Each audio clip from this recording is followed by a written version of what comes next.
Yeah, Josh. I told you. I said it in behind the scenes, man. You want to talk about this episode? We're going to start off hot. I was watching a concert. I was not watching Survivor. Straight up. And here's the thing that upset me the most, Will, and I'm going to start right off the bat with this. Why add a Billie Eilish idol where Billie Eilish isn't even in the show? It's just a Zach Brown idol. Like, what?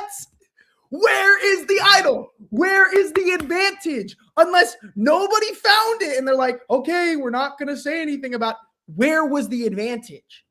To me, this was amazing because you got a little bit of entertainment. You got a great food reward.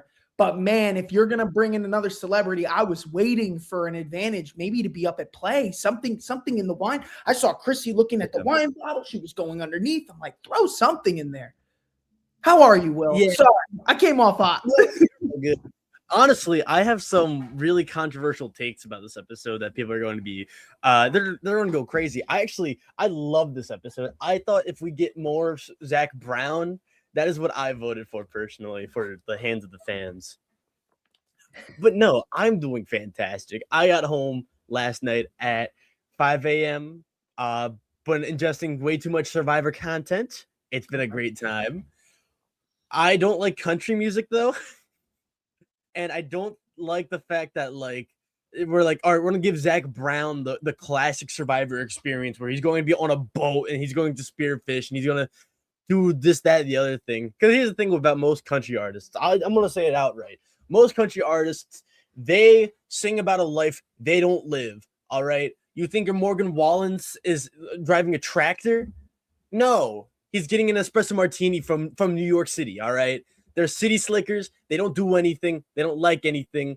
So I don't know. I didn't like the episode, and I was hoping for like some advantage or idol or something, but we just haven't gotten it. But honestly though,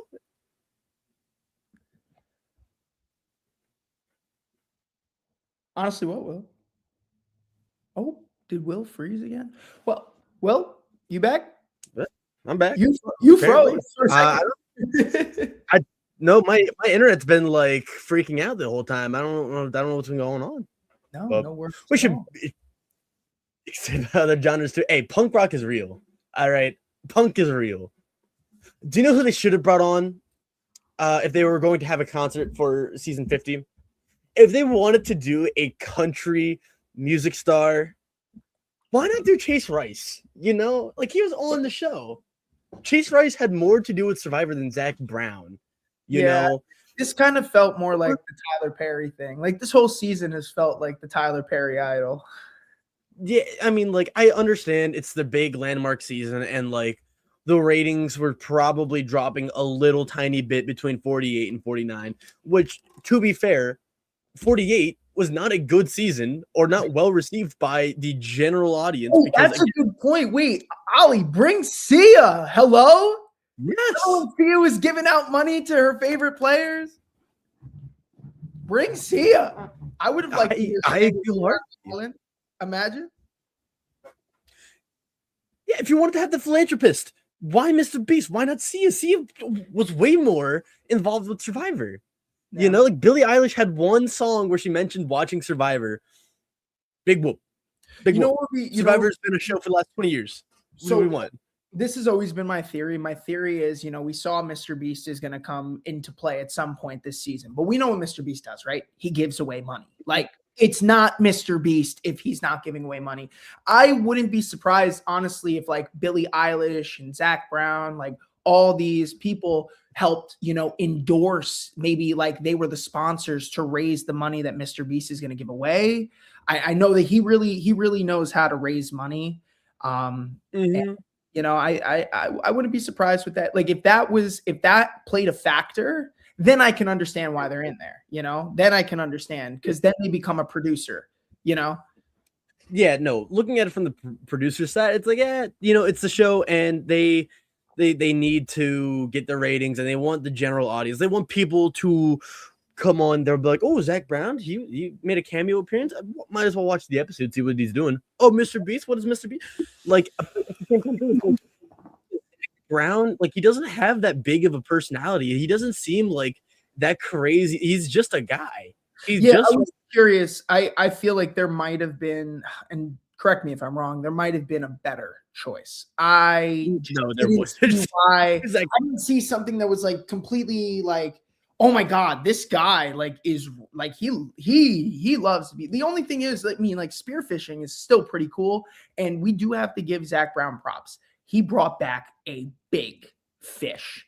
That I disagree. I think that was scripted. I think Well, you think that they had a stunt double in there that looked just like Zach Brown? okay, no. Zach Brown, he got one fish. All right, one fish, and you're telling me he knows how to gut and clean fish? I don't think so. I think producers gave them fish. No, I completely think that that's possible. I don't think that part was scripted because that the players are right there. They're watching. They're watching it happen. They witnessed that. You know, I don't think it's that crazy for him to be able to know how to gut and clean a fish. But I have to disagree with you, Will. It's one fish, but that was one big fish. And did you see that meal that they ate? If I was on the island, I'm scarfing that thing down. That's better than Applebee's. That's better than Benihana's. Bro, give me that fish. I will say the important part, the part of the reward I really wanted. I don't care if I ever go in Survivor. I don't need letters from home. I don't need anything. But if I see a reward where there's beer, ice cold beer on Fiji in Survivor, I need that. That's your line. So what happens? Let's say this, right? Yeah. Let's say you buy something at the auction, right? Yeah. You get a clue to where the hidden immunity idol is. Are you going to give that up for an ice cold, refreshing beer? Does everyone know I have the clue? No. But you have to give up the food that's in it. Okay. Like Rachel, let's say Rachel's little clue from 47. I mean, yeah, but she still got to eat the food. Do we think that there's going to be an auction this season? Because like it wouldn't be 50 without an auction, right? Like if there's no auction, I'm really upset. I'm going to be like, there should be. I feel like they wouldn't because Survivor producers, they like, I don't know. I want to give them the benefit of the doubt. I don't want to be that annoying fan online because Survivor fans love you all. Sometimes we can be obnoxious. We know this. You know this. This online Survivor community. It's one of the best online spaces around. I think it is one of the least toxic. But goddamn, can we be annoying sometimes? This episode was justified. All right. I've seen some episodes that were just like okay and fine, like kind of boring, and people were like, dude, Survivor's doomed. This was a bad episode. It was rough. I want to ask you, Will, because we did have a conversation for anybody who's playing the game that we host for Stockwatch this season. I have the link added to the bio in the description in our video here. However, I may need to tweak the rankings for those points. It looks like I had miscalculated. So, Will, I want to ask you, is this going to be the updated ranking so I could take notes? Yeah. This is the updated rank. Some of the we'll talk later. We'll talk later. Yeah. And honestly, James, I think that the actual like episode itself, because in my mind, I kind of view this as just an hour or a 45-minute episode, right? Like it's a classic Survivor episode. I think the actual gameplay that went on, I think everything that happened on the Sela Beach, right? The Pink Tribes Beach. I think that was amazing gameplay. I think that was just an amazing sequence of events from start to finish. I think everything about that, we love a 3-2-1 vote. A 3-2-1 vote is awesome. Vatu tribe, thank you. Kind of wish Survivor would also give better tribe names. Sela, Vatu, Ratu, Ua, Bello, all the same. But Josh, are you ready to get into it? I feel like we can talk more about the episode and individuals as they come up.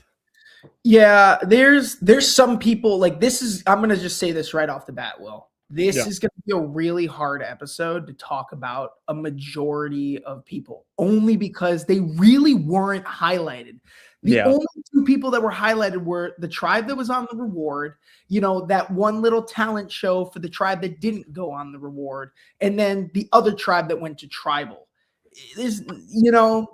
I can only go off of so much for what happened on this episode, but I have a lot to talk about for the reward and the tribe that went to tribal. Yeah. I think just starting with the tribe that went to tribal, I think we can always talk and start with Michael White. What a blindside. I came into this episode not expecting this to happen. If you told me Mike White was going to go home at the start of this episode, I would have said, why? He had a great episode. He seemed to be really in control. Christian's we always knew that Christian was a very, very, very strong player this season. But Mike had a boom last week. It was like our stock skyrocketed for Mike, and then it dropped. So anybody who's playing the game for us, thankfully, only one person this week picked Mike, and they lost 28 points for that. That's insane. That was a pretty big drop in our stocks for this week. The biggest. I knew something was coming. The last person that called themselves a puppet master was Trashy Annie. Yeah. Honestly, if there was a way that Mike White went out early on, I'm so glad he overplayed. I'm so glad this is what happened with Mike White, because my biggest fear, and I don't think Mike helped much in that challenge. Yeah, it's rough. And second episode in a row, it shows why you should never bring up past season trauma to someone. It'll doom your game. I don't know about that, Jay. I don't know, because we'll get to it later. But yeah, no, I'm glad Mike overplayed. I'm glad that he really took the game by the horns, and he kind of just had fun with it. He was able to meet up with Christian and Angelina, and I don't think he was really long for the game as a threat. He was always going to be someone who was going to be a little more passive, maybe a little more under the radar.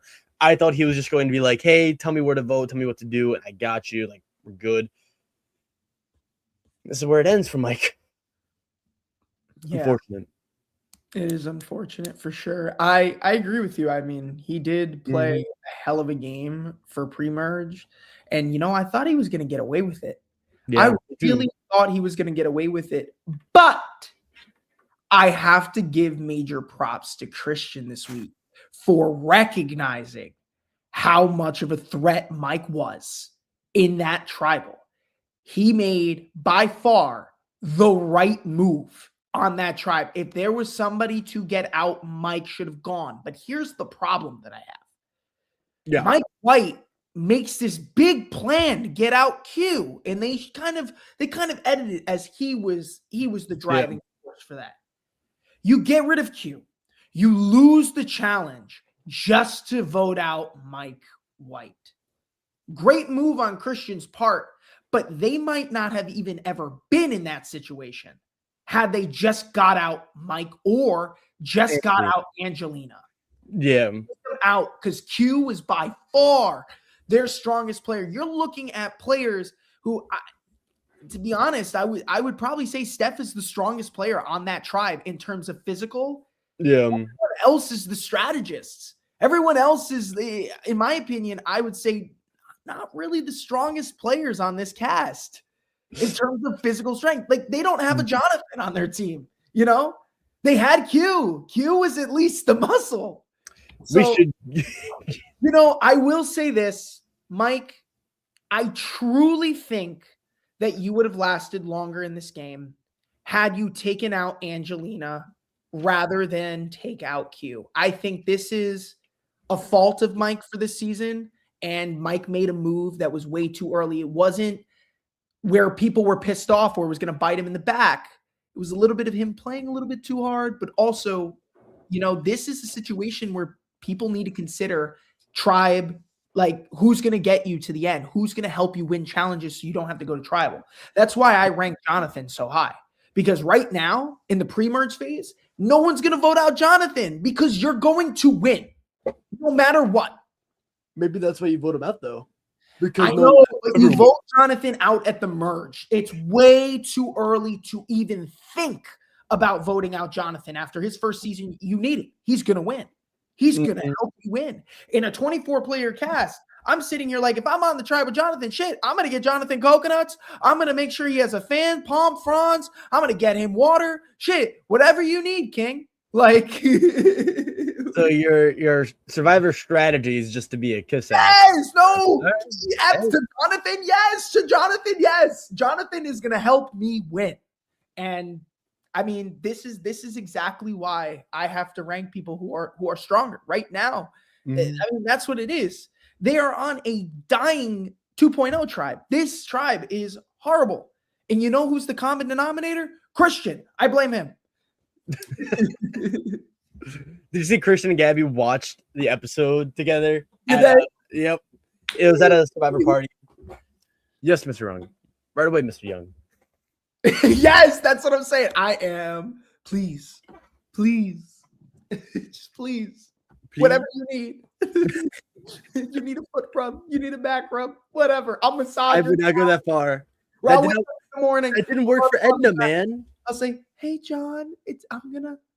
Josh, that did not work for Edna in Survivor South. A little back rub. It doesn't matter if he's on your tribe. It's not like you're going to tribal. He can't vote me out. He could be annoyed, but he won't vote me out because we're not tribal. And then he throws in the vote 2 out. And he throws. I'm gonna say, Jonathan, that was all you. We lost because of Jonathan. We vote him out. That's when we vote him out. I feel like Josh is kind of the Emily Flippin of Survivor, because I feel like Josh is going to go on and have the exact wrong opinions about everything and then still make it far and still like do well. Josh is that guy for real. What can I say? But yeah, that's all I really have to say about Mike. You know, it depends on how you think of the game, but I think that there was another direction. Mike was in a good spot. I just think that maybe Q could have been the deciding factor. A little bit of Q, a little bit of, you know, being the gun ho. You went for Q, you got it, but you went for 2. You went for the second. You didn't want to do Angelina. You wanted to push for another name. Bro. No good. Good. Sometimes you gotta know when to lay off the gas, you know.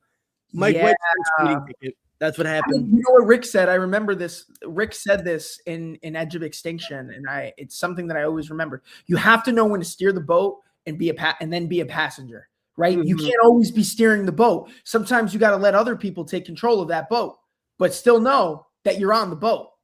Because if you're off the boat, you're sinking. Long live Rick Devens, man. Long live Rick Devens. All right.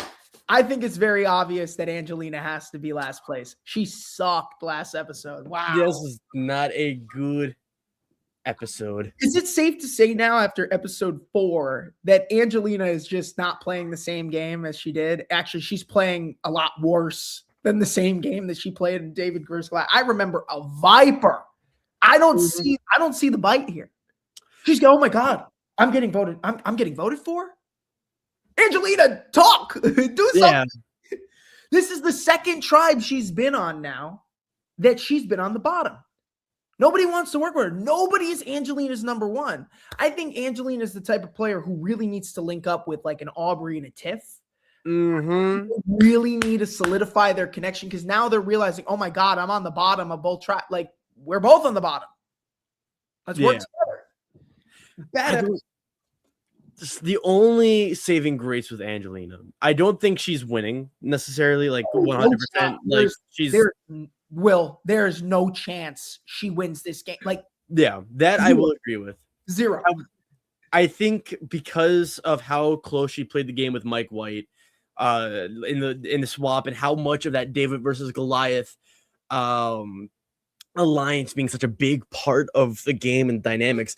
I see a world where Angelina is shielded from the edit right now because, you know, Mike White kind of still overplayed and you know, played a little too hard and a little too aggressive. Angelina could bounce back. It's just like we still don't see anything. We still don't really hear from Angelina herself. Every time we see Angelina, it's always because she's surrounded by Mike White, or she's surrounded by Christian, or surrounded by someone else who is talking about her. And is there any chance that some of the castmates are jealous of how praised? I don't think so, Survivor Twists. I do think, though, that people are aware of who the characters are, right? Like, I think Q was even mentioned that he was kind of worried going in because he knows that he's such a magnet for screen time and confessionals and whatnot that people would want to take him out. And I think there's part of that. I don't think it's really like they played on a well-liked season, or like someone like Stephanie played on a forgettable season. You know, I don't think that really matters, but I don't think she's very impactful this season. I see her going like soon. Actually, not soon. I think she makes it far because she still hasn't had a lot of confessionals or a lot of screen time. I see Survivor wanting to still be balanced, and we'll get to some people soon. A lot of the players that got voted out, except for Jenna and Kyle, which kind of hard to give them a good edit, had a lot of confessionals and had quite a bit of screen time. You know, Savannah had a really busy premiere. Q is Q, and now Mike White. So I think she will have an impact or have more of an edit. It's just, yeah, it's easy to write her off now. Bless. Yeah, thank you. Is there anything else that we want to really say about Angelina? There's not much to say about Angelina. Horrible episode. It was so bad. I was sitting here like, oh yeah, I don't think Angelina is gonna move from the bottom. Yeah, she's shown on both tribes to me that she is not a trustworthy stock for our stocks. Yeah, that's a dead stock right there. That's what that's when Bitcoin just kept going down. You remember that? Like it just kept dropping. Yeah. I don't do crypto. No, I'm just talking stocks, you know. Talking stocks. Yeah, we're two guys talking shop here. That's all we're doing. All right. Yeah, that's it for it. Ooh. Oh, okay, yeah. So I had So do we need to talk about Tiffany? Because what the what? Like, hey, where is she?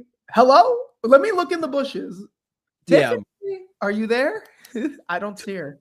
Two confessionals. Less than Zach Brown. One was just I'm a game player and I'm excited to play the game, right? Because she had like the same confessional that Camilla had in the premiere. Mm-hmm. And then she likes Aubrey, and that's it. That's all Tiffany's doing right now. I don't. Tiffany won on the reward and still had no confession. That's the crazier part. That could have been the easiest slam dunk. I can't. This is like really horrible to say, but like, I keep forgetting that Tiffany is like a part of this cast. Yeah. I keep forgetting. It's horrible. I feel so bad. Yeah. Ollie, I'm glad you know who the real villains are. It's not us. We're just observing. We are neutral third parties here. Fight the editors. Give us the Angelina, Tiffany, and Colby edits, please. Wow. Wow. But you know, I do think there's going to be a Tiffany episode. I think Tiffany honestly can make even like mid-merge. I think Tiffany, no matter what, is going to make it relatively far because there's not. I don't know what's going on. I don't know if she's going to get a Genevieve edit. I think Genevieve was a very special case in 47. I don't know why Ollie's fighting with us, but honestly, like Ollie, look at me. Look me in the eyes. Do you really think that Angelina and Tiffany are going to be good players this season? Because like, a little concerning. I know Ollie has problems with our rankings. Well, no, with your rankings. I like the heroes. I don't like the people. If I can't remember you, that's a problem. I loved Tiffany in 46, but I don't even think Tiffany's on season 50. To be quite honest, I don't think season 50. I don't know. I think honestly, Tiffany's not getting a Genevieve edit. I think she's getting a Sophie Serengeti edit. I think she's just going to be kind of invisible, and then like come to a new tribe or merge and be like, "Oh, I was kind of on the bottom the whole time." That's fun. That's awesome. And then, you know, Better than honor and integrity and mediocre men. Man, I'm sorry. Who are you calling Dad Bod Rick mediocre? Wow. Hello. Yeah, that's it for me and Tiff. Like Tiff is non-existent, and we need that Tiff episode. We need it quick. Mm-hmm. And then we have Chrissy, which again, not surprised. Like, I really like this tribe. I really like Kahlo, and I was really excited to see Kahlo because on paper, this is just like not all of, but a lot of the people I am rooting for. Like Genevieve and Aubrey, Colby, Coach, Chrissy, even Tiffany. You know, and I like Joe this season. I think Joe being a foil to all the strategists and great minds is really funny. So can we see something from them? Anything, please? Like, just anyone from Kahlo. Anyone. They're the boring tribe because they keep winning. No, they're not the boring tribe because they keep winning. Aubrey and Genevieve, they're like about to kill each other out there, dude. That's their problem. like Genevieve seems a little jealous. Aubrey's being a little too cautious. Honestly, between the both of them, I see a lot of bad gameplay, and they're just coming after each other. What's even funnier is that we're supposed to be talking about Chrissy, and we immediately jumped over to Genevieve and Aubrey. That's how little screen time Chrissy's been getting. Yeah. And such I think I will say this, Will. I do think it's going to get easier after next episode because we're going to be at 17 people to talk about, and it'll be more like a traditional survival season, you know? So it's going to be next episode is going to be like episode 1 on a regular season of survival for us. It will. But I'm happy. I'm actually happy that we're getting a double. I honestly thought this episode would have been the double, but it's going to be interesting because you're going to be at 17 players. Mm-hmm. Any new tribe swap, or do they stay on the same tribe? You know, I could definitely see that they stay on the same tribes for like one more episode, and then at 16, cut them in half. 2 tribes of 8. I would love that. I love that. I think bigger tribes. I love the bigger tribes. I love that there were like 8 people per tribe to start the season. We like more dynamics, you know, not just 3 girls, 3 boys, like a whole bunch of people on the same tribe. Yeah, in a tribe of 6, there's 15 1-on-1. I remember Christian was talking about it way back when, but he was like, on a tribe of 6, there's 15 1-on-1 relationships, and just adding 2 more, I think like makes the number go up to like 40. Like, it's crazy. Yeah. And then Gemini thinks it'll be a double the next week, and then swap, or another double and then a swap. So 2 doubles into a swap. I can see it. Yeah. I feel like the early part of this being a returnee season is kind of like waning, and I'm kind of like ready now to start really getting into the thick of things and like being like, all right, my favorites need to target each other, so my favorites will be starting to go, and that's going to be rough. Yeah. But I think this is like the end of a chapter, maybe, hopefully. You know, it's kind of like when Banu got voted out at 46 and the game just like opened up and the season opened up.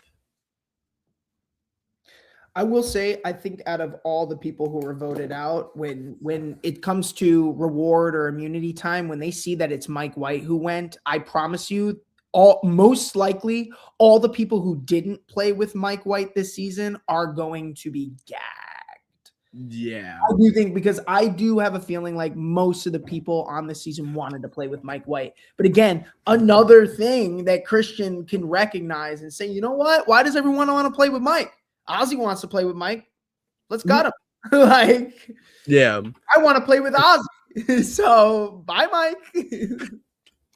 I think people will be surprised. I don't think the White Lotus thing really matters to people. I think the rich people might want it, or the people who don't really care about the experience. Like, I can see someone like D, not even D. D's a bad pick. I see someone like, I don't even know. I don't think people are going to go for the White Lotus cameo. I think Mike White was playing the game. I think people were playing the game, and they like Mike White because he was a funny guy in David versus Goliath. And I think 2 tribes go to their own tribal council, I think, is what I gathered. But I could be wrong. Top 2 vote getters at one tribal would be scary. Oh, sorry. Angelina had a roll on White Lotus. Anywho, ready to move on, Josh? Yeah, so who we got? I got Camilla. Yes. Welcome back, Courtney. You want to know a fun fact? A really awesome fact about Zach Brown in this episode? What's up? He had the same amount of confessionals that Courtney Yates did in Survivor Heroes versus Villains. More screen time. Yeah, more confessionals, more screen time, more everything. Zach Brown's like, I'm gonna have my first Survivor confessional. And poor Tiffany still has 2. That's crazy. Zach Brown had more confessionals than Tiffany in Yeah. 4 episodes. And Zach Brown had a more visible episode today than Natalie White did in any of her episodes in Samoa. She's never had an episode where she had more than 4 confessionals. You love these confessional counts. I just count them. They are telling. They are so telling because then it helps me remember the forgettable people. I've never forgotten a Survivor player on a season because of the confessional counts. I will say this though, for Camilla specifically, Camilla scares me because I can't remember a single confessional that Camilla's had, but I can remember Tiffany in the sense of she made a number 1 with Aubrey. So here's the thing. I probably have the least amount to say about Camilla because I can't remember any confessionals and I don't know who she's working with. She kind of feels like both seasons she's really been playing in the shadows, like non-existent, like you forget about her. And I'm still waiting for Camilla to get to that point where she's going to find her people. But right now, like, I don't remember the confessionals and I don't see where the strategy's going and like the actual strategy talks, like out in the island, you know, I'm not seeing anything. Yes, I will get to that. I'll get to Camilla in just a second. But Survivor Twists, there's been a few people in Survivor Australia who have gotten 0 confessionals ever, like in their time of playing. I remember Blood versus Water, the drummer. I forgot his name. Never got a confessional. Was there for like 2 episodes, 3 episodes. But Camilla is holding so steady. This merge breakout is standing. I disagree, Josh. I think Camilla's confessionals are pretty memorable. They're way more snarky and like way less gamey. And Camilla's a very gamey personality, so it's kind of you have to remember them. Yeah. But like she had a few this episode just about the talent show, right? Just Camilla laughing at Rick Devens. Just something small, something little something. I don't need every episode for someone to have this big gargantuan moment. Camilla probably isn't going back to tribal council anytime soon. They still have some real challenge beasts like Jonathan and Dee and Charlie and Camilla. Yeah, she's protected by the alliance, but that's the thing that scares me is that like at that point, that Kahlo 4 on that tribe does not have the power. They think they have the power. They think, and that's where Charlie's going to get screwed. Charlie's going to get screwed because he's going to get greedy. And, you know, Camilla could be somebody that they target for this, or if they catch on that Charlie's after them, then Charlie's going to be the repercussion. Because quite frankly, Cirie has an extra vote, Rizzo has an idol, and Rick Devens has a fake idol at tribal. So if they all come in and say, and Rick pulls out the fake idol and Rizzo's like, I got an idol, and Rick's like, I got an idol, what are you going to do? You got to go after one of your own. Like at that point, you got to say, like Rick is probably going to say this, and one of them is going to play it on Cirie, and then like, you know, it's up. But what if they just don't go to tribal council until the swap though? Like they still can be the winner. They still have Jonathan, you know. Like I think Vatu's going back to tribal. I think we all can agree with that. Yes. They're going to be one of the tribes that go. Yeah, I don't see them. I mean, good chance. I mean, I see a way where they underdog it, you know, and they're all safe and sound, and you know, it's a bloodbath. But I don't know. I think Camilla, no matter what, is going to be fine. I think there's bigger threats and names and more going around her. Like, I think it's either going to be a big thread with like Suri or Devins, or Charlie and Rizzo. They have their thing going on. So I think no matter what, Camilla's going to be okay. I just want I want screen time. I want to see where her head's at. Yeah, that's the big thing for Camilla. I just like I cannot piece together where Camilla stands in this game right now, and that to me scares me. Yeah, and also I feel like I love the storylines. I think sometimes though there are some storylines that just don't have a natural ending. Like, I see a world where Joe gets voted out and he just never interacts with Devins again, and that was shown to us that their spiff, A, because drama is fun, B, it can kind of show why Joe is not really playing the best of games. You know, it can explain his behavior or just like show the pattern already. But I do agree to an extent. I don't know. I just don't see them going to tribal. That's really where it comes down to. That's all I have to say about Camilla. Okay. It's just great how everyone has had, like, the most amount of confessionals this episode was 5, by the way. Just let you know. Oh, okay. Yeah, we got Charlie Davis now. I knew Charlie was at the bottom. But yes. He's just he's starting to annoy me. Really? What? Everything he talks about is Rizzo, and I'm sitting here like, well, now that Rizzo has the idol, Rizzo skyrockets up our stocks.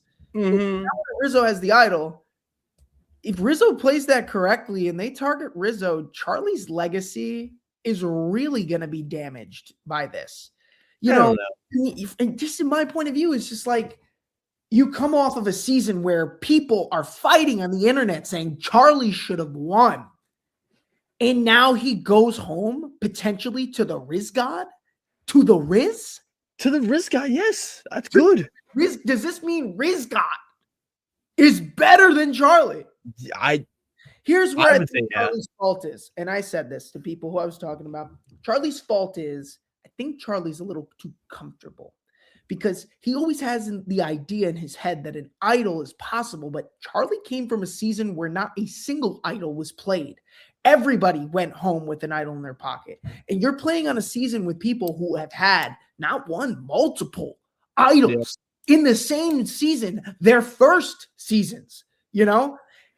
I hope that Charlie is considering that this is a possibility because I know that he doesn't know anyone who has an idol right now. Yeah. I agree, but I support Jay's line of thinking more. I think it is an editing thing. Charlie is a smart guy for sure. I don't think he lost brain cells between 46 and 50. I do see a world where he's a little comfortable. He might see Rizzo as such an easy boot and Suri as such a big threat, and he's in this like Kahlo 4 alliance anyways, where I do see Charlie being comfortable. And Gemini even said, I feel like a lot of players aren't giving what we were expecting. What's up with that? I think that's a case-by-case basis. I do kind of see it, though. I think everyone's playing a little differently, and I think a lot of people are changing their ways for better or for worse. And I think Charlie is kind of playing a little more under the radar right now. But even then, it's kind of similar to how we've played 46 anyway, so I don't really know. And Rizzo did mention Operation Bad Blood in the preview for next week. Which that makes me think that they are safe because that's a little too on the nose, I think. I don't know. Sometimes they've been pretty on the nose with the the next time on Survivors. Yeah. That is true. They did it with David. They made it very obvious that David was going home in 48. True. They made it, and I was like, they're pushing for David. Oh my God, David went home. Yeah. And like still though, I feel like the night's young for Charlie. Young for Charlie. Okay. But that's it. His talent show act was okay. That's all. Just, getting bodied by Literally by Donovan. Like That's what I'd be doing. I'd be doing exactly what Charlie said. I said, I'm bowing down. I am bowing down. Alliance names are out. Move names are in. Move names. I think every alliance and move should get a name. I think that is a good thing. Big Brother did it a lot, where every alliance had a name, and I kind of wish we did that again. I don't want to talk about the Reba 4. I want to talk about the Black Widow Brigade. Like names. Let's just give names more. It's a fun time. Yes. Yay. Yay. Worst gameplay. This is the perfect spot, Will. Her stock tanked to go from 2nd to 14th. Yeah. Who wants to know why I ranked her so low? Because I know you ranked her 7th. You're like, oh, a little bit. I ranked her so low because it should not be Emily Flippin, financial advisor. It should be Emily Liability, financial advisor. If Kristen don't, like, okay. Dude went angry. He went zip. He went angry again. Then he in his hands. Like, let me defend once. I think Josh had a Red Bull for the pod. I was looking for one before. No, I did not. I will be this heated about Emily Flippin. Girl, what was that? Okay, can we find some common ground, Josh? Can we please find some common ground? Let's find some common ground here. Emily being on the season is such a net positive because she's so chaotic and messy. That we can agree on? Okay. Yes, we can agree. The reason why I didn't completely tank Emily Flippin, there's a lot of things that have been going into my rankings now. I've been keeping note as to who has had consistent screen time the entire way, right? I think still I don't recall the streak of the winner getting a confessional every episode being broken. That's been a thing since Marianne, and especially with the 90-minute episodes, I think it's even more of a thing. And so if I wanted to be, really, crazy with that, she's by default top 11, top 10, right? Because Angelina, Chrissy, Sareed, Devins, Jonathan, Camilla, Stephanie, and Tiffany all have had episodes where they were just not present whatsoever. That said, a lot of the screen time Emily Flippin has gotten was necessary because of the constant tribal councils, the constant scheming and flip-flopping, and the amount of drama she's caused. So that's kind of why I keep her at 7, because it's I don't want to put like Rizzo above Emily. I don't think Rizzo's above Emily. I think Emily still has more of a room to work with because I think perception is reality, right? That's kind of Emily's game. She will rub people the wrong way and piss off the entire tribe. But then one smart player is going to be like, hey, Emily's alone and isolated. She needs an ally, and she's a great shield. And that's Emily Flippin's game. That's what Caleb did. Problem. She does, like, that's what I said last week. She's always the number that people want to use. But at this point, I have to assume that Christian gets out Emily. I have to, because like she's just such a liability. Like if this is the second time that you're really like, Emily, stop talking. If that's happening, Christian, you cannot trust her anymore with any secrets, like with any. Okay. And I would tell Emily that straight up. If I was Christian, I'd be like, listen, Emily, the reason why I didn't tell you this is because I told you 2 things that you did not keep shut. That's a problem. That's a really, like, for me, like that would be such a massive issue if you're in an alliance with me and you have that much of loose lips. Like I'm worried. I'm really worried about Emily, not only for that alliance, but just the way that she's playing. It's not going to build those trust it's not going to build that trust for a true number one, a true solidified. I feel like Christian could have been that. It could have been the 3. It could have been him and Rick and that. But now I feel like Christian, when it gets to the merge, Christian's going to keep Emily in the back pocket, but he's not going to be working with her as if she was the number one, you know? I don't know. I think you can get through the game without a strong number one. Mike Gabler didn't really have a number one. He had that alliance with Jesse and Cody, but I wouldn't say he had a number one. And plus, he kind of used Emily Flippin is the next Mike Gabler, guys. And I realized that live right now, and I'm letting everyone else know this. Emily Flippin is the Mike Gabler. She's winning the season. I don't really hate her telling Ozzy either. I don't like how she said it in front of Stephanie and Christian. That was not good. I think if she pulled Ozzy aside, because she can work with Ozzy, she's done it before and has swayed Ozzy before. If she says, "Hey, Mike White is gunning for me," Christian, I don't know. I think if Emily said Christian wants to do Mike White, Ozzy would flip and be like, "What?" But I wouldn't say that Emily was wrong for doing that because I don't think anyone really knows that Mike White and Ozzy are friends or were friends before Survivor or knew each other before Survivor. Digging the slides. Thank you, Gemini. Thank you. Do our best. A little callback to how we used to do things around here. And if she donates the prize money only. Hello. Either way, if there is a Survivor God, Emily Flippin makes a deep run. I want her to cause chaos. And that's pretty much all I have to say about Emily. All right, same here. I got all my you got your bullet points. Emily. All right, Genevieve, here we are. I have Genevieve at number 2, which kind of feels weird after this episode. Yeah, why would you put her at number 2? I mean, yes, she's beefing with Aubrey, but I feel like Aubrey was kind of like, I think Aubrey had the worst episode. I think we were meant to be on Genevieve's side this episode.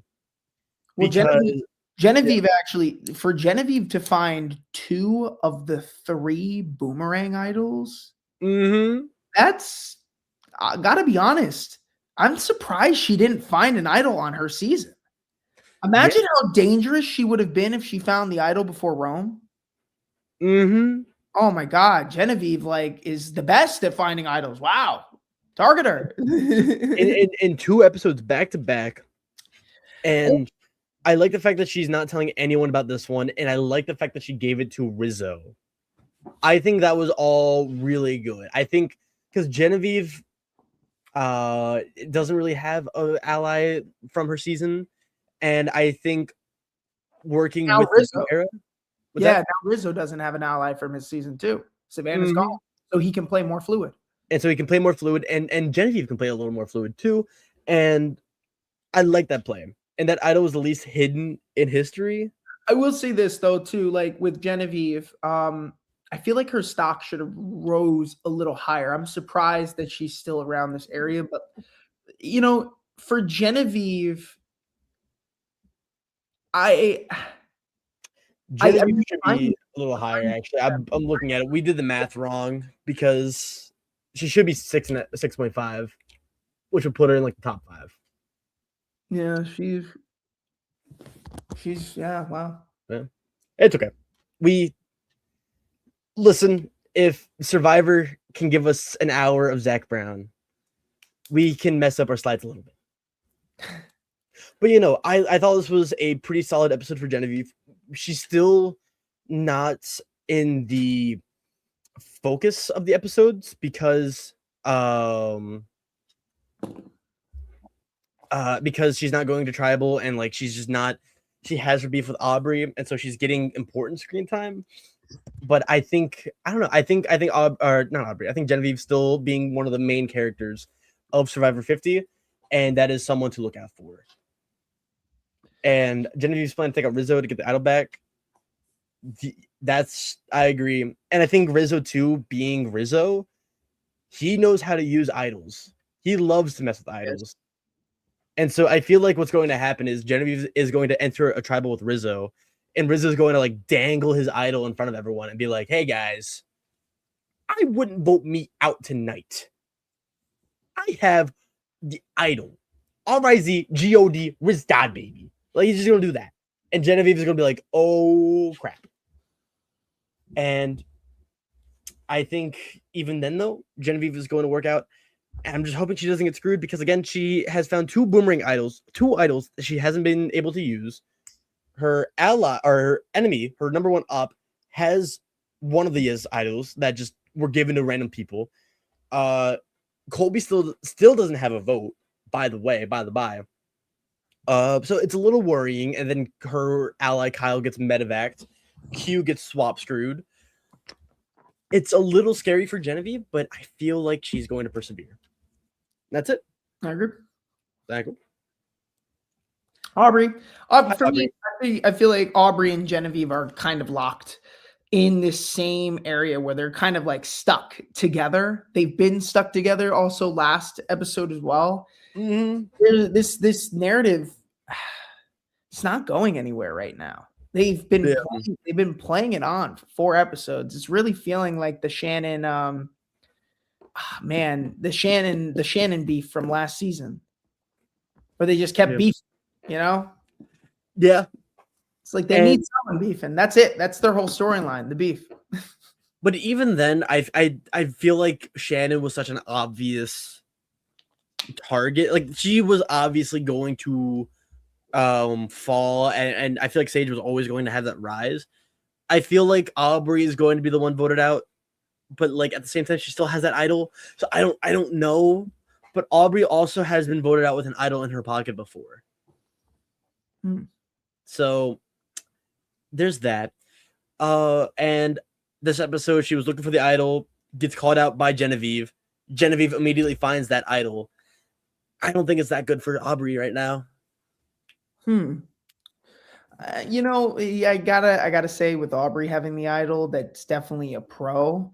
But based on how she's playing the game, I don't think that idol is going to keep her in any longer after she plays it.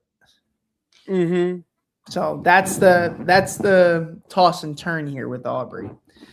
Oh yeah, I'm just worried Colby's the one getting voted out. What's funny is that Aubrey and Genevieve are going after each other. Aubrey's the one with the only other idol. Yeah. Genevieve is the one who found the other two. Ain't that sick and twisted and animalistic? I think Aubrey would play it. I agree. Or I don't know. Find it. It's hard. Yeah, I think that's definitely a funny storyline. But I'm the same boat. Not much to talk about. Aubrey, this was a quiet episode for Aubrey. Oh yeah. And then we got the Riz God, who just he rizzed. He rizzed. He like I don't know what's going on with Rizzo, man. Like I kind of want him to go far. I want him to make a really deep run because his edit is so bad, and I kind of want to see that underdog narrative. I don't think he realizes his position, and he's still confident. And I still think he's going to be safe. I don't think he's going to tribal council next. Okay. So I don't really know. He still got the idol. He knows how to use it. He's now got the tool. He has the tool that he's comfortable with. And if Rizzo plays the same game, the interesting thing is here that nobody knows is that he knows how to use that. He didn't have his 3, but if he can create his 3 with Sari and Rick, that might be something that can help him hold his end because he's playing with the godfather of idols. In my opinion, I consider Rick the godfather of idols because he knows when to play it. He knows how to find it. Not Russell Hantz? Not the Hantz man? Yeah, listen, Hantz is Hantz, but Rick found like 3-4 idols his first season. Like that's fair. He had a lot of idols. And they kept voting for Rick, and he didn't go home. Rick's such a goat. Rick, goat? He's the goat. Goat? He's the goat, the greatest. And going back to the Colby being targeted, I said this week before that the episode, Tiff said Jen and Colby were close. That's unfortunate. Even then, I hope they do like Coach instead, or they do Chrissy. They don't like Chrissy. Chrissy's easy to vote out. I feel like Chrissy can overplay. She could be like Jenna Lewis. But no. I think Rizzo has the potential for a story, and that potential is why he's kind of this middle of the pack. He's right smack dab in the middle, where I don't really, I wouldn't put him on the same tiers like Camilla and Tiffany, you know. Yeah. But and I would honestly say that like while his edit is bad, I think there's more room for recovery than Emily, because Rizzo is he's just committing social faux pas. You know, he's just being annoying to people. That is recoverable. I think like being a wild card like Emily and being kind of a nuke is way more dangerous. But yeah, honestly, like again, all I have to say about Rizzo, like again, it's hard to say about any of these people. I have to redo the point system and how everything works now, because I know that we have to readjust with our points for this week for the game. But prior, Rizzo, I think, is the biggest stock this week. He had the highest rise. He went from 18 to 11. Like, that's a big jump. That's a pretty big jump. I know that Rizzo this week, the biggest rises were Rizzo, Steph, and Colby. Those three were massive rises. Oh yeah. And I think Rizzo, a few more episodes, and in those few episodes, I think we can have the build and showcase for like a good run and a good showing. The question though I have is that, like, let's just say Rizzo goes to tribal. Let's just say Rizzo gets voted out next. 19th out of 24. Right? How would we talk about Rizzo? Would we say that he's a good Survivor player? Do we think that he's one of the best, or not best, but one of the better top 100? I don't think he's one of the better ones. There wasn't really anything strategic that I thought Rizzo really did. He needed the tools to help him with that, but I don't think he's one of the biggest snakes in the garden. I don't know. I think he's a more of a character than a player. He is more of a character than a player. I think in terms of like how it's shown to us, but I still think like I still like 49. I still think Survivor 49, the more I've had time away from it and I've accepted the fact that like Rizzo and Savannah were spoiled for like everyone in 49, that kind of ruined the season watching it live. I still think that Rizzo is in the top. I think he's top 100. I think he's one of the better players for sure. Okay. Joe, why is he so high for you, man? I'm curious. I'm still riding with the people that I feel are in a really good spot. I think Joe is in a tribe where he's not going to lose. I mean, he got the reward, but I think he's really going to bond with people like Coach and people like Colby. I think that is going to be something that's solid moving forward. And I ranked Joe high because I really think he was just on the bottom of Sela. He didn't have people that he could really work with and vibe with. I think Joe's people are on other tribes. Yeah. And, we haven't really heard a lot of people wanting to target Joe. Joe's slowly been climbing for me as other people get put in worse positions. But I got Joe in my top 5 as of right now, just because I think he's with a good pairing, and I think he might have his future like group. I think I'm not gonna sleep on Coach. Like that one thing that they did when they just tribe swapped, when Coach literally had him in his arms. Yeah. That's, to me, that's a pretty big tell, and you're doing that in front of everyone.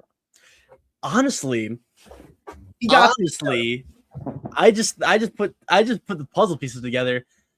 I think Joe gets voted out next episode. Why? I think so. I think this tribe goes to tribal council, and I think that Aubrey and Genevieve, that's going to come to a head. But I don't really think either one of them are getting voted out right now. I think if it's anyone, it's Aubrey, but Aubrey has an idol, so I don't really see it happening. Okay. Right? I think Genevieve has been built up way too much as a strong player and someone who's going to make a deep run. I think Genevieve is making a very deep run in this game. For sure, Merge, right? I could be wrong. I've been wrong about a lot of things in Survivor, right? But I feel like it might be Colby, but I think Colby has had some really interesting confessionals that make me think, hey, this guy can make it far. Granted, he did say something that I'm a little worried about, but we will get to that. Joe is pretty obviously right now in an alliance with Coach. Coach is in that alliance. He made it known that he's close with Chrissy because Chrissy was like, Coach said something to me about people not liking me, yada, yada, yada. I think people are going to be less worried about Colby and Tiffany right now. I think people are going to realize that Coach right now is kind of in the best position on Kahlo. He's kind of having his hands in all the cookie jars and all of the drama is not happening around him.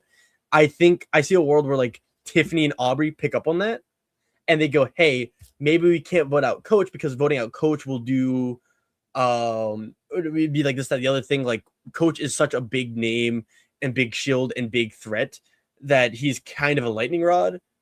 And Joe is someone who, very loyal to his one alliance. And if you're not in that alliance, then he's not loyal to you, you know? And just for Jay asked to play the graphic. We could play the graphic for you, Jay. But I don't know. I think I could be wrong, but that is like one of the ways I really see this next episode playing out.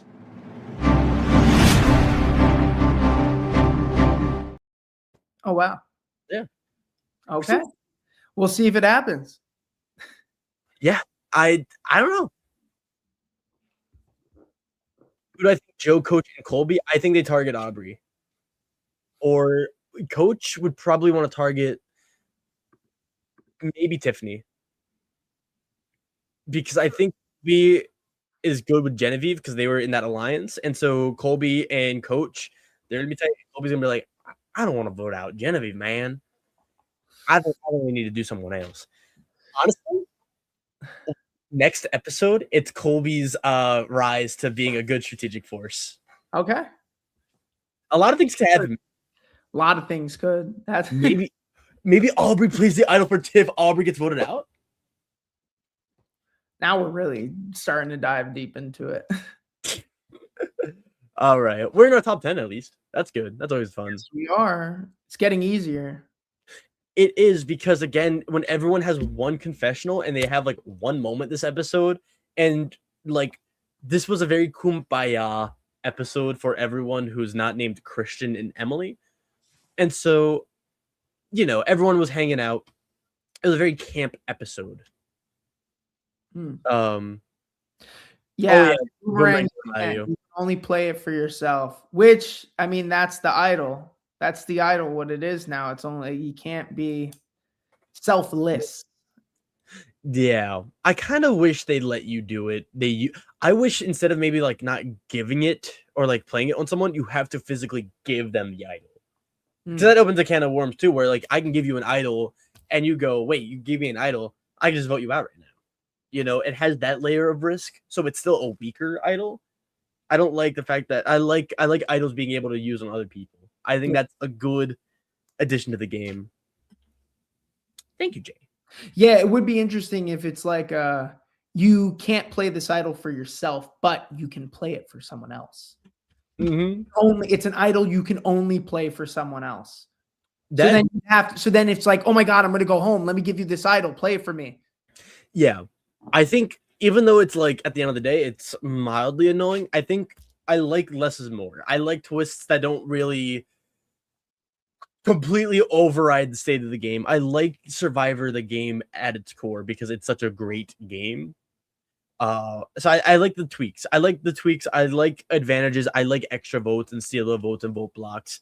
I like stuff like that. I don't like losing votes from journeys, but I like everything else. I see. Do we have anything to say about Jonathan this episode? No, a lot of the people who got no confessionals this episode, who like had a little bit of screen time before, you'll see the same thing on the bullet point, just time and time and time again. What's crazy though is the people who got no confessionals are players that are like you would think they would want to give confessionals to. I don't got anything to say about Jonathan Young. I think I still need to update his banner, his tribe picture. Yeah. I'll do that. You know us. Survivor gives us a Zach Brown episode. We give them a Zach Brown Stockwatch.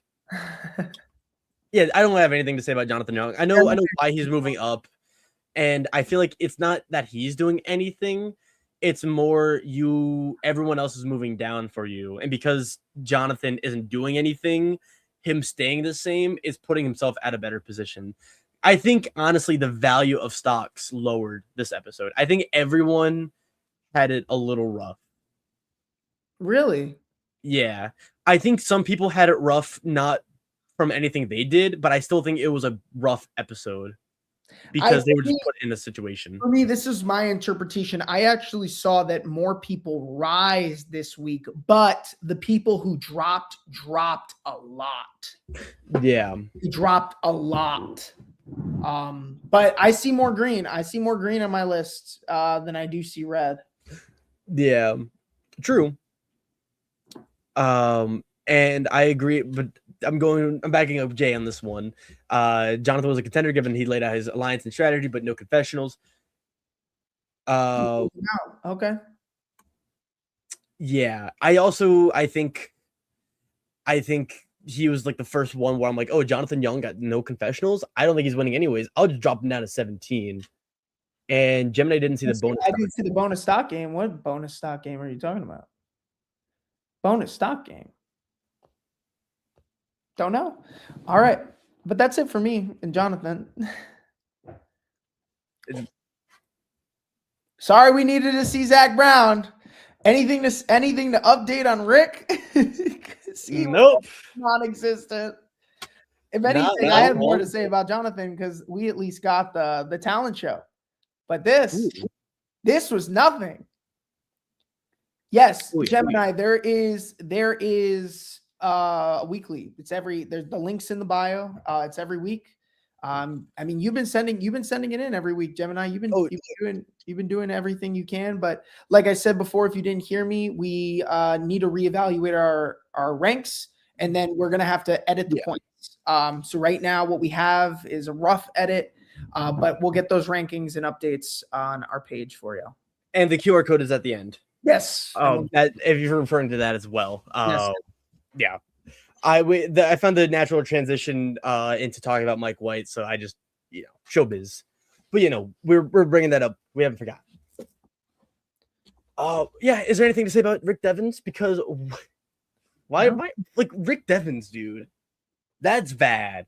There's just nothing to talk about. He was in the tribe. He was in the tribe that didn't go to tribal council and the tribe that didn't win the reward. So that tribe is at a tough position because they were not shown at all. But I'd rather just see what Rick Devens is doing because Rick Devens is such a good confessionalist too. Like he's a great character, you know him, and at least he can juggle. But I'd rather see Rick Devens than Zach Brown. That's kind of the big thing. I'd rather see Jonathan Young than Zach Brown. I'm not the biggest Jonathan Young fan, but I'd rather hear from him, even if it's dumb, even if it's him like, yeah, I had a fun time picking up Charlie and tossing him. Like, I'd rather hear that. All right, fair enough. D, another tough spot for D. Literally only another talent show, but I think this is a good spot for D. It's crazy. We have a lot of people in the top are actually the people who were right in the middle who didn't win the reward or go to tribal. But D's in a good spot, despite what people say. We all heard oh my God, we got to take out the winners, blah, blah, blah, blah, blah. Yeah, we got it. But D's still here. Yeah, I'm curious to hear what Jay has to say about D. Because she gave a really interesting confessional. It was pretty, complex for someone who has had no screen time. I like the fact that she referenced the she had a background moment. She used the current reward. I don't really think that was like a Zach Brown, Zach Brown's a celebrity. We need to hear someone. It felt very personal. And it felt like it actually came from a real place from D. as much as I talk bad about Zach Brown, I'm sure there's Zach Brown fans. She's one of them. And I like the fact that she's like, I don't want to settle for second. I want to win. Like I want a full win. And yeah, D got one confessional every single episode, which really is interesting. Like it feels intentional. Why are we hearing from D consistently when we don't hear from Camilla? Remember what you said? Remember your theory? As long as there's one confessional each episode, you can't rule him out. Don't rule him out, Will. Because D's there. Honestly, don't rule D out. Yeah, I can't. I don't want to sell. I think I'm back on D being that like fringe 1% dark horse pick. Like I don't really see a world. I really don't see her being a 2-time winner with the edit she's having right now. I feel like she would have been a little more involved, a little more built up. But at the same time, too, I think of like Sandra, right? Because Sandra's the only 2-time winner to win like a non-all winner season, right? And I feel like D could be hidden for a little bit. And maybe she does it. Maybe she has a really good set of episodes. Maybe she has the Genevieve edit. Who knows? Yeah, I think D. It's hard to say with D though. I think she can really go anywhere. I see her making at least like top 15 is like where I'd say. I think she's good for the next like 5 rounds. I've always been very high on D. I think she is a very, very strong winner, especially in the new era. But like I said, Will, don't count her out. She's following your own theory. Oh yeah. Who knows? Now you gotta keep D up. Now you gotta move her up. Her stock's gotta go up. Yeah, I didn't fully listen to it because if the rule breaks, it would break for this episode if it's someone who if it was on the OG Kalu tribe, not OG Kalu tribe, if it was on this tribe, I forget the name of it, Sela. If it's on modern Sela where there's no reward, no tribal council, Zach Brown cameo appearance, crazy tribal, I could see them making this the one episode where the winner doesn't get a confessional. Mm-hmm. That said, though, I've said that about a lot of other episodes in the in the new era, and I've been wrong. So who knows? We're gonna move along. Yes. How is Stephanie this high up? Because everybody thought she was going home, and guess what? She didn't. I kept telling people, listen, look, Stephanie wasn't on the bottom. They just didn't tell her about the vote. You not getting told about the vote when nobody's targeting you doesn't mean you're on the bottom. Stephanie was a very important piece. And I wasn't worried about it, to be honest. In fact, what did I say last week, Will? I said the 2 stocks I'm buying this week, Riz God and Stephanie. And they were 2 of the hottest stocks this week. This is why you trust the stock watchers, the stock analysts, the professional stockites. We know. Stockites. We know. Yeah. Honestly, I don't know what we're seeing. The only thing with Stephanie, the one thing I want to say, the biggest concern I have is I want a real confessional where she's outlining her strategy and she's really talking about the game. She's talked about, wanting to be one of the greats. She's talked about being on the bottom or being afraid. And like, she has that game sense and wherewithal to like, I was surprised that she went along with Christian's plan and voted out Mike. I thought that was awesome. I was surprised that she was on board with being a part of a 3-2-1 and taking that heat. Christian went to Steph first and made sure that they were locked in. Emily was the last resort. Emily was the last one. But Christian went to Stephanie. Of all people. I would not say of all people. People forget. Okay. Came from an original season where she was on the bottom but still survived. If anybody can do it, it's Steph. Steph really plays, like every season that I've watched Steph has always been looked at as I want to Except see Guatemala, like surely. season like Guatemala, like obnoxious, but always on the bottom. Like She's not, no, she had that alliance. She was not on the there's bottom of always somebody who doesn't like Stephanie. In every season that's ever happened that Stephanie has played Survivor, there's always been somebody who doesn't like Stephanie. I don't know of a single person. Like, this is the first time I'm actually seeing Stephanie play a different game. Yep. Like, Stephanie is a lot calmer. Stephanie's a lot less reactive. And it's great. It's great. I love it. Mm-hmm. Ooh, 5th place. That's still pretty high. That's really, I mean, hey. And you know, Stephanie's done a lot of stuff. Stephanie has been a part of a lot of historic moments in Survivor. First ever fire making. First ever fire, bro. She was the last member of her tribe. Hello. Honestly, they didn't have a merge. They had a immunity, absorption. Just they just absorbed. Like there's still buffs going for sale on eBay. I know of the one buff that they made that they. It was like a green tribe, right? Yeah, it was a green camo tribe. It was. I love Palau. Guatemala Stephanie. I want to see more Guatemala Stephanie. I think Guatemala Stephanie is the reason why she didn't win the game. Well, I want her to have a different social game.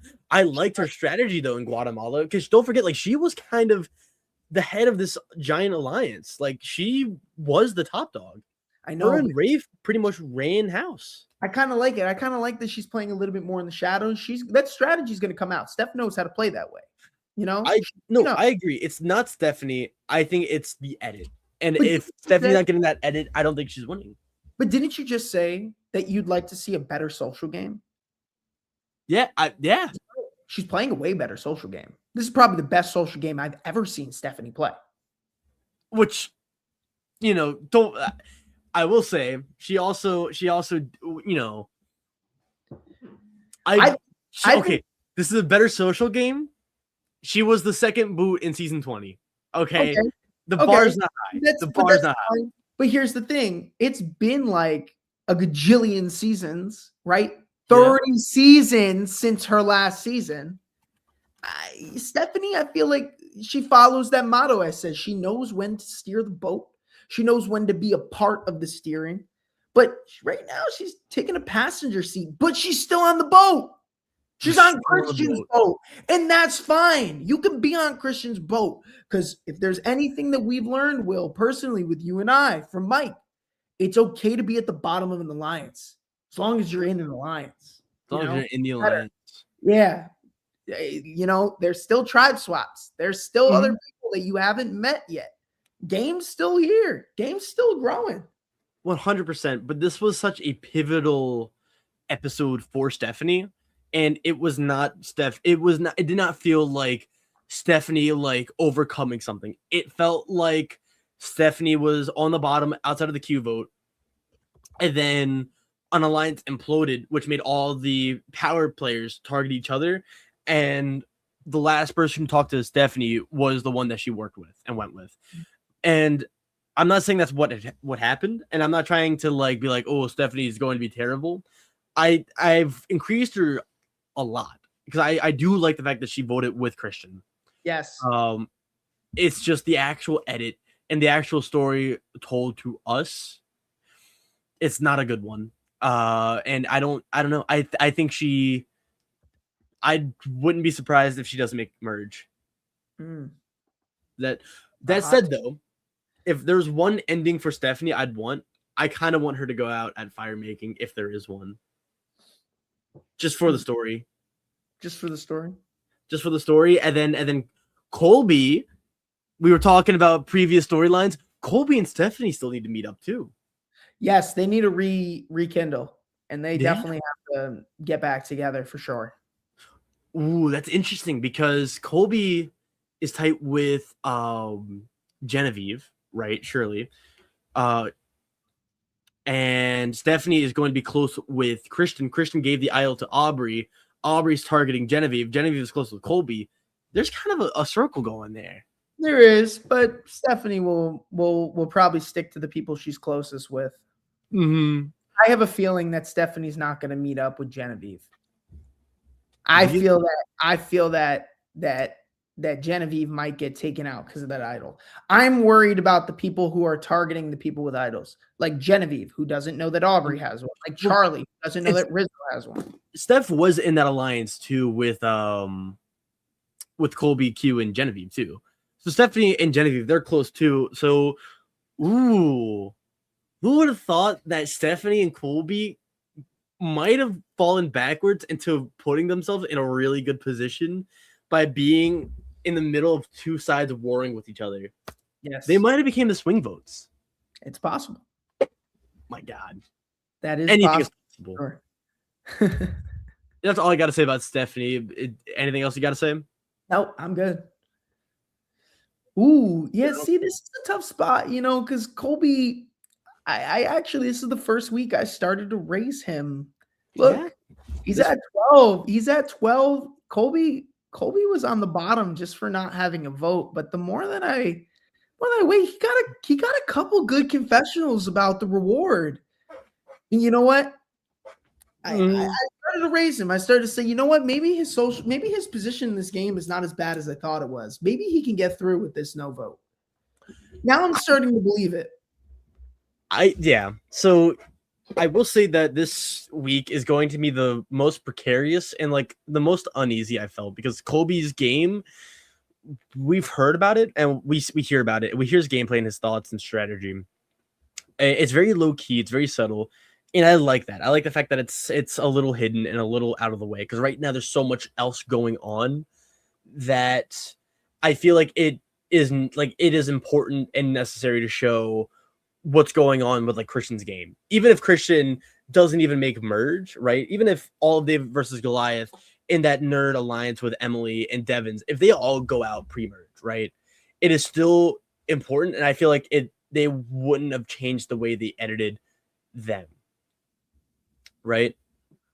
I hear that, Jay, about even if I get voted off next week, it would have been worth it. I don't think he meant it like that. I think he spoke from a place. Now, here's the line. It could be the Denise Stapley of letting go, that she had in World Winners at War.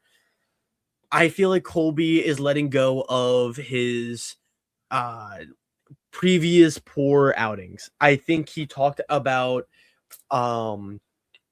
Survivor Heroes v Villains last week, about how Coach body slammed him and he was weak in the challenges. And now he has his alliance. He likes Joe, feels good with Joe. Now he's in this reward.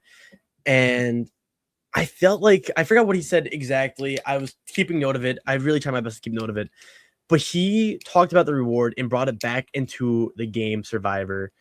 Talked about why he loves playing. And it does feel a little Journey, a little Emily flippant, a little like, he's coming at peace and at terms.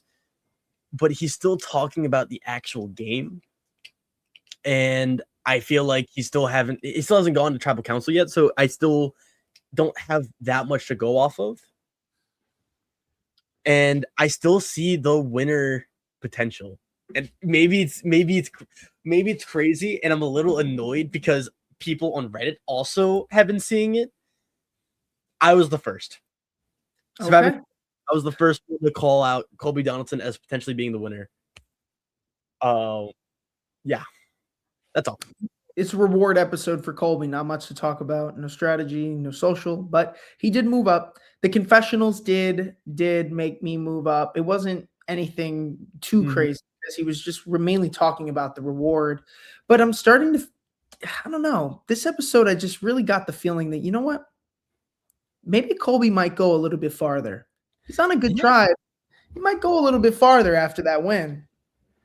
And going back to what I said about Joe and the coach, I think Coach is such a big guy in this tribe right now, like big strategic force that no one's really seeing. And I think if people see that, I think Colby's going to be in a better position. Okay. And like not being worried in the game, I see that. I think he's having fun with the game. I think he's playing it. He's playing it hard. He searched through the bag. He searched through Aubrey Bracco's bag. Okay. This guy, Colby Donaldson, Hero Tribe, searched through a bag. Do you know how crazy that is? Yeah. Not the first time, right? Didn't they search through Kel's bag in Australian Outback? I don't even remember. I know they wanted to. Australian Outback? For Yeah. what? What was in their bag? There was no idols in Australia Outback. Australian Outback. Oh, you forget about the beef jerky incident? Oh, I remember that. I remember that. Okay. Okay. Yeah. I was like, wait, there's no idols in that season. Oh, I forgot to update Suri's confessionals. Suri got 0 confessionals. Yeah. This is another Suri I was waiting for, but I have nothing to say about Suri. Absolutely nothing. She didn't compete in the challenge, was on the bench. That's all we saw was Suri rooting from the bench. So I got nothing. I got nothing for you. Nothing for you. I haven't moved Suri much. She was number 2 for me last episode. I moved her down to 6, which made me want to move her down further because again, Suri didn't have a confessional this week. I saw that. Don't get me wrong. I wanted to move Suri down lower. It is just this was a bad episode. And so yes, Suri got no confessionals, but when everyone else got 1 or 2 confessionals, it feels like such a crazy overcorrection to like move Suri to like number 15, with the 0 confessional people. I will move her down next episode unless she has like a really, really, really good episode. And like, even though part of me doesn't want to rule her out, I'm still ruling her out personally, just because I want to stand by convictions. I need that spine. I can't make that exception for Suri. Even though if there was an exception, it would be Suri. That's what I'll say. Okay. But I've said that about Joe last season or 2 seasons ago. The episode where he was comforting Eva at the challenge. Did not get a single confessional that episode. And I was like, if Joe's the winner, he didn't need a confessional because he had a big moment and a big thing. So I don't really know. I will move her down lower. It's just I need to know where everyone else will go first. But yeah, that's it. We ain't got much. She was not showing much. This was a bad episode for Ozzy, though, and the preview is not looking good for Ozzy. It is not looking good at all. It's not. He's taking it very personally. But Ozzy's always been in a good position. I do have him ranked high. I don't see Ozzy really dropping below 10 unless he's starting to become the unless he's starting to become the target. Yeah. But Ozzy's another player who I don't really have much to say about because he did go to tribal. He was solid on keeping Mike. He was solid on voting out Angelina, but he wasn't brought into any of those bigger discussions of what happened. Ozzy is now, I'd say, one of the stronger players on his tribe, but winless. Winless, yeah. Here's the thing. I don't know how much I'm buying into this, but I think Ozzy has the potential to have a really cool storyline and a really cool underdog story this season. I think that is a potential. I think that's a possibility.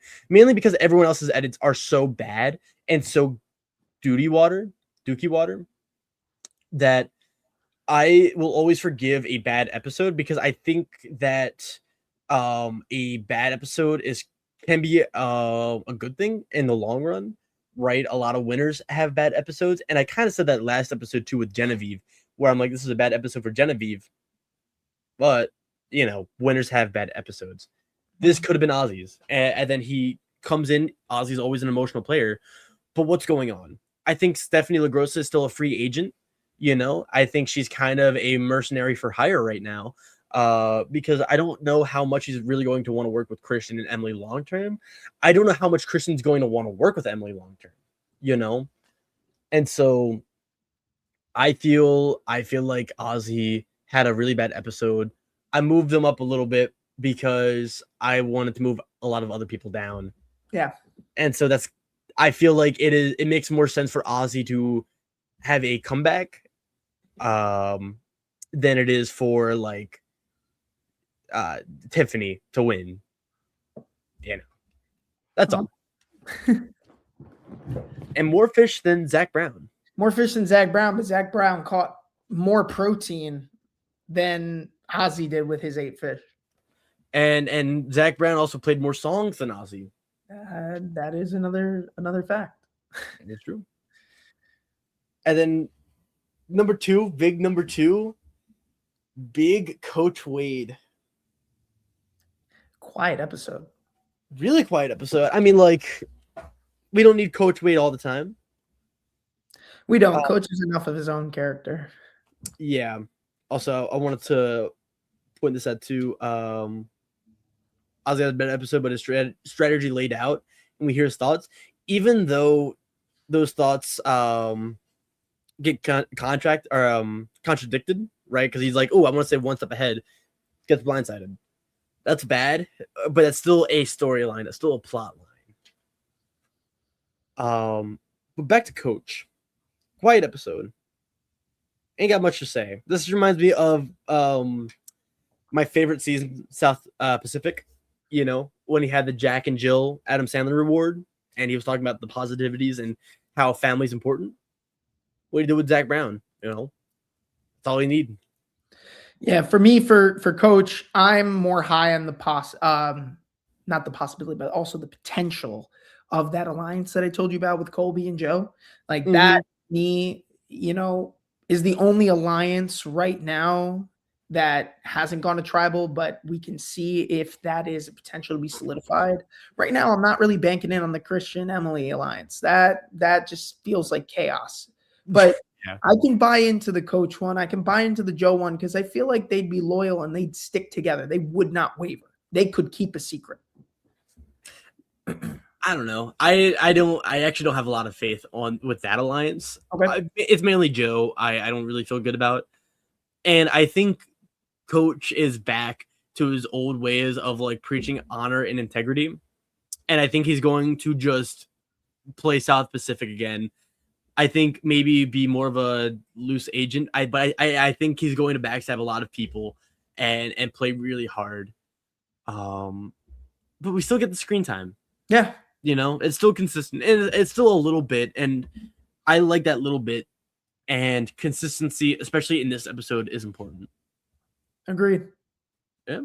Do you have anything else to say about Coach? I feel like quiet episode. Like I said, there's going to be a lot of people this episode that are quiet. They are quiet. And it's just the Zach Brown episode, you know. We should have ranked Zach Brown number one. Number one, Mr. Zach Brown. I mean, do we really need to like explain why he's ranked number one? Like, we have not changed at all. This man just does not stop. You want to talk about putting your foot on the gas pedal, Christian? He's going 100. Like, it is floored. It is floored. But there's nobody else playing the game like Christian right now. Like, honestly, the edit is they're loving Christian. They are. And I'm very worried, and I am considering moving Christian down. I feel like this is getting a little scary. This is getting a little too much. This is a little too good for Christian. He's getting a little too well, and he's getting too much content, and everything is too perfect. This guy just did a 3-2-1 split vote at final 20, guys. And he risked that. He said, I know it's gonna be 3-2-1. Yeah. That's wild. That is crazy. But it's also impossible, I feel like, for Christian to have a quiet edit. Like, he might be getting the coronation edit, but this is this is episode 4. You know, like the Sophie Clark episode. This is extortion. That was episode 11. I'm pretty sure, by the way.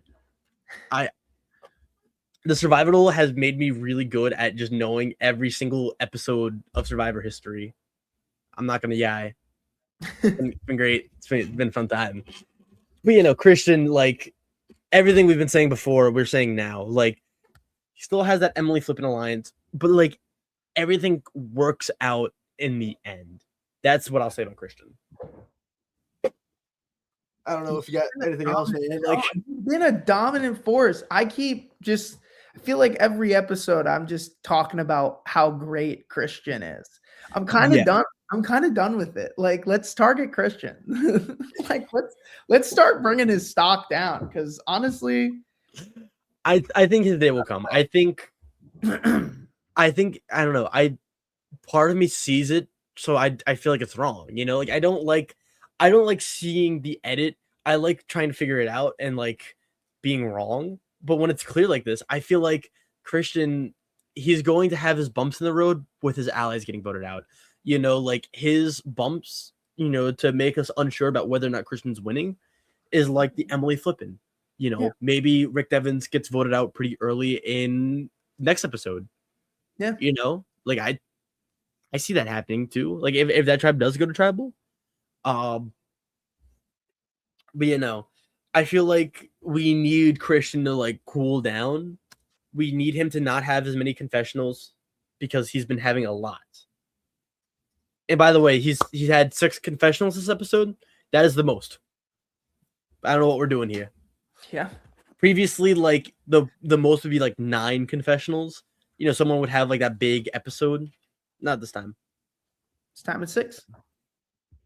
But yeah, no, I don't know. It's been an interesting time. It has. It's like a weird episode. This episode was a little different. A little different. Not a lot of Survivor. He's got his Mike White redemption. True. There's also been some drama going on with Christian Hibicki and Mike White. Mike White's like, maybe Christian's not my friend. It's been a little rough. And there's still Christian and Gabby being together. I want to pull up that comment from Survivor Twists again. But like, yeah, that's pretty much all I got to say about everyone. Like, this was, I still think that this episode was great. One thing I wanted to mention, something I noticed, there were a lot of sharks. A lot of sharks this episode. Yes, there always are.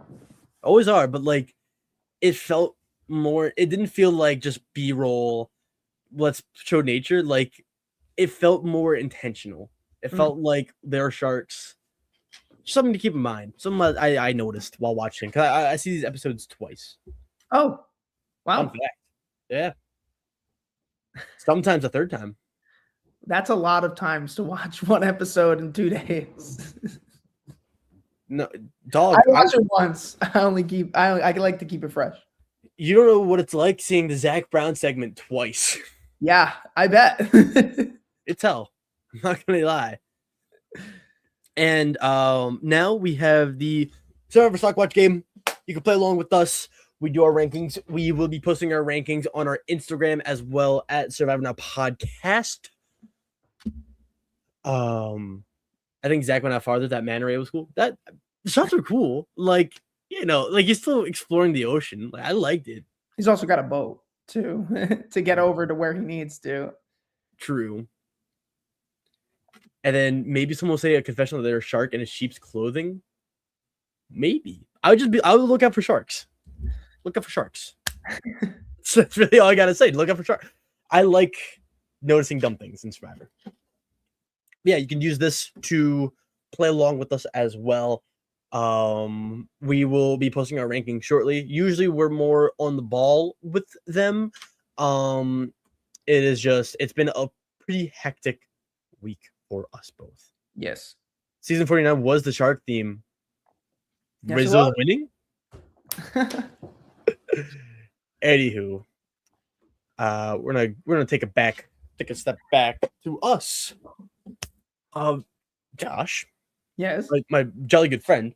Is there anything you wish to say to these fine folks, or about the Survivor, or anything at all? No, that's it. Quiet episode. Quiet episode, short podcast. We know recently our podcasts have been like 3 hours. It's been rough. It's hard. We thank everyone for sticking with us. We are trying to. This was a good episode. I like the pacing of this. Do I want more episodes like this? Absolutely not, though. I would rather us do 6-hour podcasts if it meant we had 6 hours of things to talk about with Survivor. You know, that's where I list. Oh my god, I can't speak anymore. Anywho, make sure you tune in Sunday at 5 p.m. Eastern for Got Something For You. And also the Survivor Australia content, the exit interviews, the recaps, the whatnots. Survivor Australia has been really, I've been hearing a lot of things. I heard something about like the idol, like there's a conspiracy theory with an idol or something. It's like something crazy was happening. I don't watch Australian Survivor, so I wouldn't know. I love hearing your thoughts too, Jay. I like the Edgic mind we have. We gotta stick together. I love this. I love everyone. I love all the commenters. I love you, Gemini and Jay. And there's also Daryl too. Daryl's here sometimes. Brian. We miss Brian. Survivor Twist 2. Zans. Listing all of them out. We at the reunion or Survivor 48 finale, me and Josh, we were a few drinks in. We were having a fun time. We tried recording a video. We were like, this is Survivor Stockwatch. We want to give a shout out to all the fans, Jay and Daryl and Brian. It was too loud for you to hear anything. It was rough. Anywho, we thank everyone, and we will see you all next week, Friday, 1 p.m. Eastern. Peace.